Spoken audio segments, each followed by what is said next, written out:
Khan sir आपको जानते हैं? हाँ, खान सर मुझे जानते हैं। आपसे बात करते हैं। खान सर आपको स्टडी में कुछ ज़्यादा ही हेल्प करते हैं कि बाकी सब बच्चों जैसा आप? जब मैं क्लास करने गई थी तो मुझे खुद की ऑट फील होने लगी थी कि मैं कहाँ पर आ गई, क्योंकि सब मुझे ऐसा घूर के देखने लगे थे। जहाँ मैं रूम के लिए जाती थी वहाँ पर मुझे पहले सिलेक्ट किया जाता था रूम के लिए, वहाँ से मुझे फिर रिजेक्ट कर देता था कि रूम मुझे कोई देने नहीं चाहता। लड़कियों के साथ रहते कि लड़कों के साथ? इससे पहले मैं मेकअप आर्टिस्ट थी और मॉडलिंग शो करती थी, पहले रैम वर्क, और उसके बाद मैं ऑर्केस्ट्रा करती थी। हर जगह में पैसा था लेकिन इज्जत नहीं थी, इसीलिए मुझे इज्जत कमानी थी। खान सर के ही पास क्यों? पटना में तो बहुत सारे टीचर हैं, आप उनके पास भी पढ़ सकती थी, लेकिन खान सर के पास क्यों? यूँ तो खान सर हमेशा चर्चाओं में बने रहते हैं, लेकिन खान सर एक बार फिर से चर्चा में बने हुए हैं। उसका वजह सिर्फ और सिर्फ ये है कि खान सर के कोचिंग क्लासेस में एक ट्रांसजेंडर पढ़ने के लिए आई हैं, जो कि पिछले 3-4 महीनों से क्लास कर रही हैं। और मैं आपको बता दूं कि इनका पढ़ाने का तरीका इतना बेहतरीन है कि ये कलकत्ता से चल करके आ करके और खान सर के कोचिंग में पढ़ाई करती है। और मैं आपको बता दूँ कि ये ट्रांसजेंडर जो है कि समाज से आती हैं, और ऐसा बहुत ही कम देखने को मिलता है, क्योंकि इस समाज के जो लोग होते हैं वो कहीं ना कहीं जो है कि लोगों से मतलब गलत तरीके से पैसे का डिमांड करते हैं, ताली बजाते हैं, डांस करते हैं, ऑर्केस्ट्रा में प्रोग्राम करते हैं। लेकिन ये जो है कि उन सब लाइन को छोड़ करके इन्होंने सोचा कि क्यों ना हम खान सर के पास जा करके पढ़ाई करके और अपने कैरियर को एक नया आयाम दे। इसी सब को लेकर के इन्होंने शुरुआत किया, और खान सर के कोचिंग में इन्हें काफ़ी ज़्यादा सपोर्ट मिल रहा है, काफ़ी ज़्यादा लोग प्यार दुलार दे रहे हैं। और अभी हमारे साथ ये सैंडी है, जो कि बंगाल की रहने वाली है। बाकी सारी कहानियों पर चर्चा करेंगे कि आखिर उन सब कामों से दूर हटके, उन सब कामों को छोड़ करके ये खान सर के कोचिंग में क्यों चलिए। संडी, बहुत बहुत स्वागत है आपका। Thank you so much.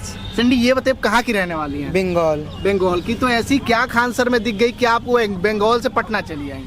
Actually पढ़ने का शौक था, देन पढ़ने की वजह से मैं आ गई। पढ़ाई में इच्छा था आपका? बहुत। तो फिर आप इस फील्ड में आने से पहले आप क्या करती थी आप? इससे पहले मैं मेकअप आर्टिस्ट थी और मॉडलिंग शो करती थी, पहले रैम वर्क, और उसके बाद मैं ऑर्केस्ट्रा करती थी। तो सब तरीके का काम, आप डांस वगैरह सब करती थी आप? यस। तो फिर उस सब लाइन को क्यों छोड़ दिया आपने? हर जगह में पैसा था लेकिन इज्जत नहीं थी, इसीलिए मुझे इज्जत कमानी थी। और देन हम लोग को लेके बहुत समाज का बहुत सेंस खराब होता है, तो वही समाज के नज़रिया बदलने। तो आपके समाज के लोगों को तो कोई रिस्पेक्ट नहीं करता है? ये बात सही है कि हमारे समाज के लोगों को कोई रिस्पेक्ट नहीं करता है, तो इसीलिए मैं चाहती हूँ कि अब हमें भी इज्जत मिलनी चाहिए। तो फिर आपके दिमाग में कैसे है कि नहीं, हमको पढ़ लिख करके नौकरी करना चाहिए? एक्चुअली ये मोटिवेशन मुझे मेरी मम्मी से मिली है और मेरी सिस्टर से मिली है, और कुछ लोगों जहाँ मैं ऑर्केस्ट्रा करती थी छपरा पे, वहाँ से भी मिली है। क्योंकि कहाँ रहती थी आप इसके पहले? मैं पहले बंगाल में रहती थी। उसके बाद कहाँ से आ गई? बंगाल से मैं ऑर्केस्ट्रा करती थी छपरा पे। छपरा जिला, बिहार? यस। तो वहाँ डांस वांस करती थी, पैसा मिलता था आपको? हाँ, पैसा तो मिलता था लेकिन इज्जत नहीं मिलती थी। अच्छा, डांस में भी पैसा कमाती थी, नौकरी करेंगे तो भी पैसा कमाएंगी, तो फिर आपने क्यों छोड़ दिया? इज्जत की वजह से? यस, एक्चुअली वहाँ पर कोई इज्जत नहीं मिलती थी। देन ऑर्केस्ट्रा खराब नहीं थी, वहाँ के सभी अच्छे थे, लेकिन वहाँ को कुछ इंसान के सेंस बहुत खराब थे, जो मुझे बिल्कुल पसंद नहीं थी। मुझे क्या, मेरी तरह जितनी भी लड़कियाँ बोलिए चाहे ट्रांस बोलिए, जो लोग नाचते हैं, वो लोग को वो इज्जत नहीं मिलते, वो लोग को बहुत सेक्रीफाइस करना पड़ता है। अच्छा, खान सर के ही पास क्यों? पटना में तो बहुत सारे टीचर हैं, आप उनके पास भी पढ़ सकती थी, लेकिन खान सर के पास क्यों? एक्चुअली मुझे कोई टीचर के बारे में मुझे नॉलेज नहीं थी। मैं जेहेतु मैं बंगाल से हूँ, तो मुझे कोई टीचर के बारे में नॉलेज नहीं थी। देन मेरी सिस्टर ने मुझे खान सर के बारे में मुझे इंट्रोड्यूस करवाई, देन इसलिए मैं खान सर के पास आई। पटना कब आई थी आप? होली के बाद, मार्च के बाद? हाँ। और 4-5 महीना से यहाँ पे रहती हैं? यस। पटना में क्या क्या चीज़ों का आपका परेशानियों का सामना करना पड़ा? सबसे पहले तो मुझे रूम की बहुत परेशानी होती थी। जहाँ मैं रूम के लिए जाती थी वहाँ पर मुझे पहले सिलेक्ट किया जाता था रूम के लिए, वहाँ से मुझे फिर रिजेक्ट कर देता था कि रूम मुझे कोई देने नहीं चाहता था। सबसे बड़ी मेरी प्रॉब्लम यही थी। फिर उसके बाद यहाँ की लोगों की नज़रिया अच्छी है, लेकिन फिर भी थोड़ा प्रॉब्लम करते हैं। अभी भी प्रॉब्लम होती है? नहीं, अभी प्रॉब्लम नहीं है, अभी रूम की भी कोई प्रॉब्लम नहीं है मुझे। रूम मिल गया आपको? नहीं, रूम में जहाँ रहती थी मैं वहीं खुश हूँ, मुझे अब रूम नहीं चाहिए। अच्छा, आपके साथ जिस समाज में रहती हैं, तो लड़कियों के साथ रहती है कि लड़कों के साथ? मैं जहाँ रूम पे रहती हूँ वहाँ लड़का लड़की दोनों फैमिली ये लॉज। तो उन लोगों का क्या रिएक्शन रहता है आपके प्रति? सबके प्रति बहुत अच्छा रिएक्शन रहता है, सब मुझे दीदी बोल के रेस्पेक्ट करते हैं। अच्छा, आप इतना उम्र की हैं, आप जो है कि इस उम्र में आपको कमाना चाहिए, आप पढ़ लिख करके नौकरी क्यों करना चाहती हैं? एक्चुअली मुझे पढ़ लिख कर नौकरी इसलिए करना है क्योंकि मुझे पहले मैं बोल चुकी हूँ कि मुझे समाज में अधिकार चाहिए, इसीलिए। इसी वजह से? हाँ। क्लास करने जब आप खान सर के कोचिंग में जाती हैं तो वहाँ के स्टूडेंट जो भी है, बच्चे हैं बच्चियाँ, उन लोगों का क्या रिएक्शन रहता है? जब मैं क्लास करने गई थी तो मुझे खुद की ऑट फील होने लगी थी कि मैं कहाँ पर आ गई, क्योंकि सब मुझे ऐसा घूर के देखने लगे थे। देन वहाँ के बच्चे की रिएक्शन सिर्फ एक ही होती है कि सब मुझे बहुत रिस्पेक्ट करते हैं, क्योंकि मैं मेल्स से ज़्यादा बात नहीं करती हूँ, मेल्स कोई भी लड़की से बात नहीं करते हैं, और सिर्फ गर्ल्स में आपस में सब हम लोग रहते हैं, मेल्स अपनी अलग रहते हैं। देन मुझे सब लड़कियाँ जितनी भी है क्लास की, सब मुझे बहुत रिस्पेक्ट करती है, देन मुझे बहुत प्यार करती है। खान सर आपको जानते हैं? हाँ, खान सर मुझे जानते हैं। आपसे बात करते हैं? एक्चुअली मुझसे एक दो बार कभी? नहीं, पर्सनल बात कभी हुई नहीं है मुझसे, क्योंकि मैं जिस दिन वर्दी पहनूंगी उसी दिन मैं जाऊंगी उनके पास। अच्छा, इतना गर्व है? हाँ, वही सोच लेके मैं चल रही हूँ। अच्छा, क्या आगे क्या स्कोप है, क्या फ्यूचर है आपका? देन मैं अभी तो बीपीएससी दरोगा की तैयारी कर रही हूँ, और दरोगा के एसआई की फॉर्म में भरने वाली हूँ अभी आने वाली है जो 5 तारीख से। तो दुआ करना कि मैं निकल जाऊँ, सिलेक्ट हो जाऊँ, और उसके बाद मैं आईएएस की तैयारी करूँगी। पहले बीपीएससी फिर यूपीएससी? यस।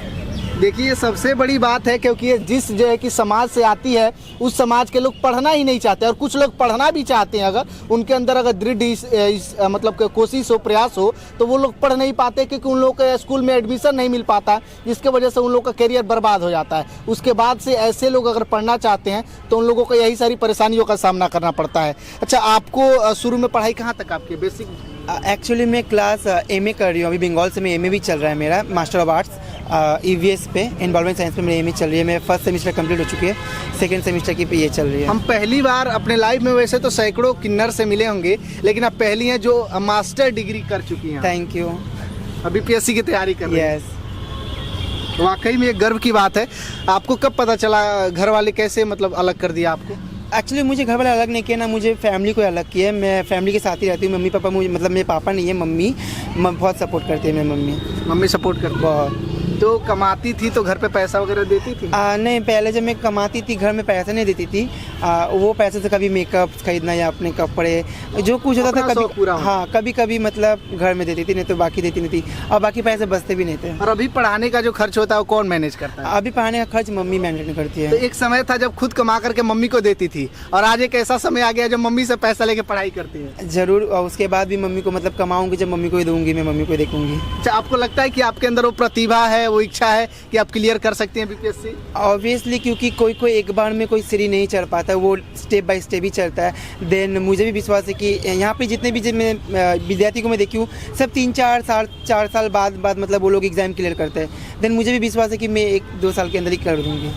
खान सर आपको स्टडी में कुछ ज़्यादा ही हेल्प करते हैं कि बाकी सब बच्चों जैसा आपका भी है? नहीं, एक्चुअली बोला जाए तो मतलब नॉर्मली मुझे जैसे हेल्प करते बाकी बच्चों की तरह हेल्प करते, कोई कम बेसी नहीं, क्योंकि उनके नज़र में सब एक जरिया की तरह है, एक ही नज़र में सबको देखते हैं। ये अक्सर होता है, खान सर कहते हैं कि जो गरीब फैमिली से होते हैं, जो नहीं चुका पाने वाले, तो उन लोग का फी और भी कम कर देते हैं। नहीं, एक्चुअली वो उस तरफ से देखा जाए तो मेरी पूरी मतलब कोर्स फी है जो मेरे फ्री ऑफ कॉस्ट है, वहाँ मेरी कोई भी पैसे नहीं लगती है। फी नहीं लगता है? नहीं। देन कपड़ा बोल रही हूँ मैं, सॉरी, किताब वगैरह जो वो भी सब फ्री, और ऑनलाइन बैचेस में जो मैं करती हूँ वो भी फ्री है। स्टडी से रिलेटेड सारा चीज़ फ्री है? Yes yes yes.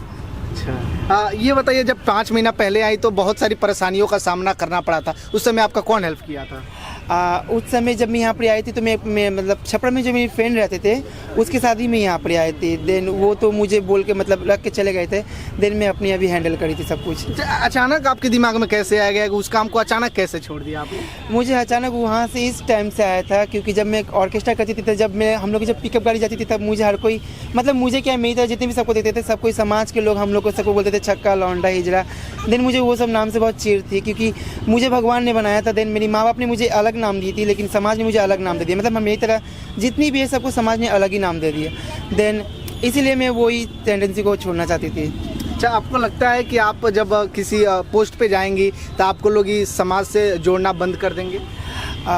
देखिए, अगर जाहिर सी बात है, मैं जो हूँ वो मैं हूँ, मैं अपनी पिछला को मैं कभी नहीं छोड़ सकती, क्योंकि अगर रही ऑर्केस्ट्रा की बात, मैं ऑर्केस्ट्रा को भी उतनी ही रिस्पेक्ट करूँगी, क्योंकि उसी की वजह से मुझे इतने मतलब प्लेटफॉर्म या इतनी सब कुछ मिले, क्योंकि अगर वो मेरे साथ दुख की घड़ी नहीं आती तो मुझे आज ये सुख की घड़ी की नौबत नहीं आती।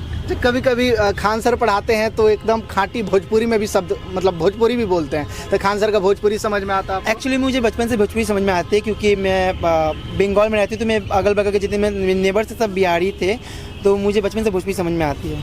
अच्छा, यहाँ पे बिहार में डांस लाइन में कब आ गई थी आप? बिहार में आज से 5 साल पहले आई थी। 5 साल पहले, अब 5 सालों तक प्रोग्राम किया। Yes yes. उसमें कोई दिक्कत, कोई परेशानी? हाँ वही दिक्कत हुई थी ना, वो सब देख के कमेंट्स पास करते थे चिढ़ाना, सब कि हाँ परेशान। लौंडा छक्का हिजा सब कुछ बोलते थे। देन वो लोग को मन में ये नहीं था कि ये भी किसी का औलाद है, ये भी मतलब आपको मनोरंजन करने के लिए वो वहाँ से इतना दूर तक आए, लेकिन वो लोग तो मनोरंजन के बदले उल्टे ही मनोरंजन ले लेते थे फिर की मार के। अच्छा, आपने तो बहुत सारे ऐसे ट्रांसजेंडर के बारे में पढ़ा होगा जो बहुत बड़े बड़े अधिकारी भी बने हैं, यस। तो आपको कहीं ना कहीं उनसे भी इंस्पिरेशन मिला होगा? बहुत, मुझे वहाँ से भी बहुत मोटिवेशन मिली है। जब वो लोग कर सकते थे देन मैं भी कर सकती हूँ। ये सबसे बड़ी बात है कि सैंडी एक ट्रांसजेंडर समाज से आती हैं और इन्होंने ऑर्केस्ट्रा लाइन को छोड़ कर के इन्होंने सोचा कि हम भी आने वाले समय में अपने लिए, अपने परिवार के लिए कुछ अच्छा कर सकते हैं, क्योंकि इनके समाज के जो लोग होते हैं वो शायद ही पढ़ाई करते, बहुत ही कम, मतलब 100 में शायद ही कोई एक ऐसा व्यक्ति मिलेगा जो पढ़ाई करते हुए आपको दिख जाए। अगर खान सर की बात कीजिए तो उस कोचिंग में शायद आप इकलौती हैं, यस। और कोई नहीं है? नहीं। जबकि बिहार में हजारों लोग होंगे लेकिन कोई नहीं पढ़ता है। नहीं, वो कोचिंग में सिर्फ मैं इकलौती ट्रांस हूँ। बताइए क्या बात है। हमको गर्व हो रहा है ऐसी बेटियों पे, ऐसे जो है कि लोगों पे जो कि बंगाल से चल के आके पटना में खान सर के पास ऑफलाइन क्लासेस करती हैं। ये चाहती तो ऑनलाइन भी क्लासेस कर सकती थी, ऑनलाइन क्यों नहीं ज्वाइन किया आपने? एक्चुअली मुझे नॉलेज नहीं थी, मुझे यहाँ आने के बाद सब पता चला। देन मुझे ऑनलाइन से बेटर मुझे ऑफलाइन बहुत अच्छी लगती है, क्योंकि जब तक मैं बाहर नहीं निकलूँ तब मुझे समाज से मैं फेस नहीं कर पाऊंगी। जब बच्चे क्लास में कोई भेदभाव करते हैं आपके साथ? नहीं, कोई भेदभाव नहीं करते, सब मुझे रिस्पेक्ट करते हैं। हर कोई मुझे हर इन्फॉर्मेशन देते रहते हैं हमेशा। मतलब सब कोई सपोर्ट करता है? बहुत सपोर्ट करते हैं हर कोई। चलिए, बहुत अच्छी बात है। और मेरा ये विश्वास है, मेरा ये उम्मीद है कि अगर सब कुछ ठीक ठाक रहा तो आने वाले समय में सैंडी जो है कि बीपीएससी क्लियर कर सकती है, क्योंकि इनके अंदर जो है कि प्रतिभा दिख रही है वो प्रतिभा में साफ साफ दिखाई दे रहा है कि आने वाले समय में सब कुछ ठीक ठाक रहा और इनका जो है कि स्टडी सही रहा तो बीपीएससी क्लियर करके और एक अच्छा पोस्ट पे जॉब पा सकती हैं, दरोगा भी बन सकते हैं। जो भी इनका सपना हो वो हम लोग भी दुआ करेंगे, प्रयास करेंगे कि ये जो है कि आने वाले समय में एक अच्छा पोस्ट पे जाएं, क्योंकि अगर ये उठ करके उस समाज से उठ करके उस पोस्ट पे जाएंगी तो इनके समाज के जो भी लोग हैं वो भी सोचेंगे कि अगर ये कर सकती है तो हम क्यों नहीं, क्योंकि इनके समाज के लोगों को अक्सर जो है कि समाज में ताना मारा जाता है और ताना मार मार के ऐसा कर दिया जाता है कि वो लोग जो है कि ताली बजाने पे मजबूर हो जाते हैं और डांस करने पे मजबूर हो जाते हैं। ऐसा ना करे, समाज के ये भी एक अंग है। और अब जो है कि मोदी जी ने भी कह दिया कि सभी लोगों का सपोर्ट करना चाहिए। नहीं, ज़रूर ज़रूर, मैं समाज को यही मैसेज देना चाहूँगी कि जब आप लोग ब्लड बैंक में जाते हो तो वहाँ पर भेदभाव नहीं करते हो, आप लोग सिर्फ खून ही मांगते हो। वहाँ पर खून हम लोग भी देते हैं, खून हम लोग भी सर्वाइव कर देते हैं, खून देते हैं। देन तो वहाँ पर आप लोग भेदभाव नहीं करते। उस टाइम आप लोग को खून की ज़रूरत पड़ती है, जब दुआ की ज़रूरत पड़ती है तो हमें भी याद कर लेते हो, जब नाचने की ज़रूरत पड़ती है, कोई भी शुभ घड़ी तो हमें बुला लेते हो अपने घर पे, जब इज़्ज़त की बात आती है तो आप लोगों को इज़्ज़त देते नहीं, हमें भेदभाव कर देते हो। तो प्लीज़ रिक्वेस्ट है आप लोग अब ये सब मत करो, क्योंकि हम लोग को भी आगे बढ़ने का मौका दो, क्योंकि हम लोग भी किसी के औलाद है, हमें भी माँ बाप ने पैदा किया है। जिस तरह आप सेक्रीफाइस करके पैदा हुए ठीक उसी तरह मैंने भी सेक्रीफाइस करके पैदा हुई, क्योंकि आपको पता होना चाहिए कि स्पर्म फर्टिलाइज डिम्बाशय के साथ फर्टिलाइज होने के बाद में जो जीत जाएगा वही पैदा होगा। देन मैं भी वही जीत के ही पैदा हुई थी, आप लोग भी वैसे हुए, तो प्लीज़ आप भेदभाव मत करिए, यही मेरी रिक्वेस्ट है। और प्लीज़ गाय मुझे सपोर्ट भी करना, मेरी फेसबुक का पेज है सैंडी वाल्मीकि, आप लोग प्लीज़ वहाँ पर जाकर फॉलो बैक जरूर कर देना। फॉलो बहुत अच्छी बात है। तो सैंडी से बात करके आप लोगों को कैसा लगा, बाकी सैंडी के बारे में आप लोग क्या कहना चाहते हैं, वीडियो को कमेंट बॉक्स में कमेंट करके जरूर बताइएगा। बहुत बहुत धन्यवाद।